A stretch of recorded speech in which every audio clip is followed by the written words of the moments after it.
हुजूर ने दो चीजें जिक्र फरमाई। फरमाया दो ऐसी नेमतें हैं जिनसे इंसान मुंह मोड़े हुए और उनको पसे पुश डाले हुए, उनकी कदर नहीं करते। अर्ज की गई बंदा नवाज वो कौन सी दो नेमतें हैं? तो हुजूर ने फरमाया पहली नेमत यह है बंदे को अल्लाह फारिग वक्त अता फरमाए, बंदा उस नेमत की कदर ना करे। दूसरा, अल्लाह किसी को सेहत दे दे और वो सेहत की कदर ना करे। भाई अगर जिंदगी में फारिग वक्त है तो रब का शुक्र करो, अल्लाह ने फारिग वक्त दिया, उस वक्त को गनीमत जान के अल्लाह की बारगाह में झुकने वाले, उस मालिक को मनाने वाले बनो। और अगर अल्लाह ने तंदुरुस्ती दी है, सेहत दी है, तो अल्लाह का लाख लाख शुक्र करो, उस मालिक ने तंदुरुस्ती दी है। कितने लोग हैं जिनकी सारी जिंदगी बीमारियों से लड़ते गुजरता, वो बीमारियों में अलामान वल हफीज पड़े मुसीबतों में गुजराते। तो अल्लाह का करोड़ है शुक्र नहीं कि उसने तंदुरुस्ती दी है। तो इस तंदुरुस्ती के अंदर बंदे पे वाजिब क्या है?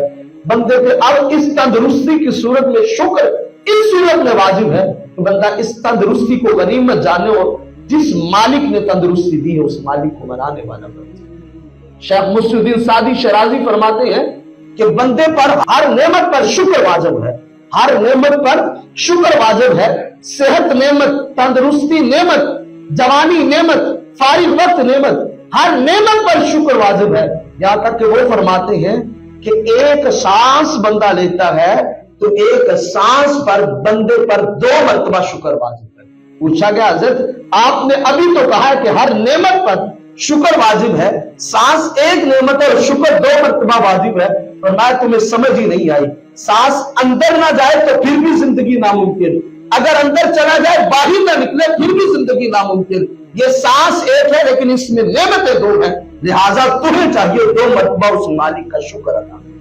तो ये अल्लाह की नेमत है जो उसने फारिग वक्त दिया, उस मालिक ने तंदुरुस्ती अता की है।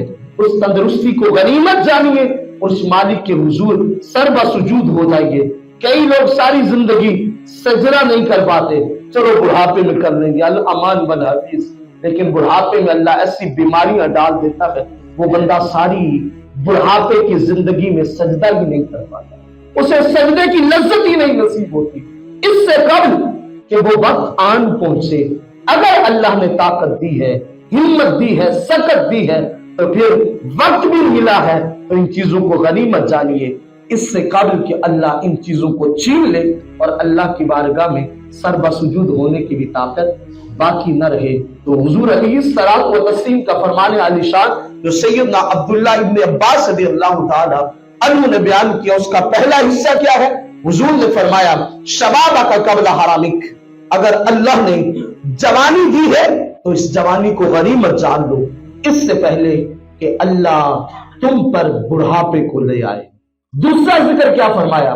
फरमाया सेहत का कबला सकामिक, अगर अल्लाह ने तुझे तंदुरुस्ती दी है तो इस तंदुरुस्ती को गनीमत जानो, इससे पहले कि अल्लाह बीमारी डाल दे।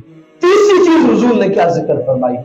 फरागा का कबला शुगुलिक, और अगर अल्लाह ने तुम्हें फारिग वक्त दिया है तो इसको गनीमत जान लो, इससे कबल कि अल्लाह तुम पर ऐसी कैफियत डाले कि तुम्हें वक्त की दस्तयाब न हो सके। चौथी चीज हुजूर ने जिक्र फरमाई, फरमाया ऐ लोगों, अगर अल्लाह ने माल दिया है, माला का कबला फकारिक, तो उस माल को गनीमत जान लो, इससे पहले कि अल्लाह फकीरी डाल दे। और आखिरी जुमला हयात का कबला मौतिक, अगर अल्लाह ने जिंदगी दी है तो इस जिंदगी को गनीमत जान लो, इससे पहले कि मौत आ जाए।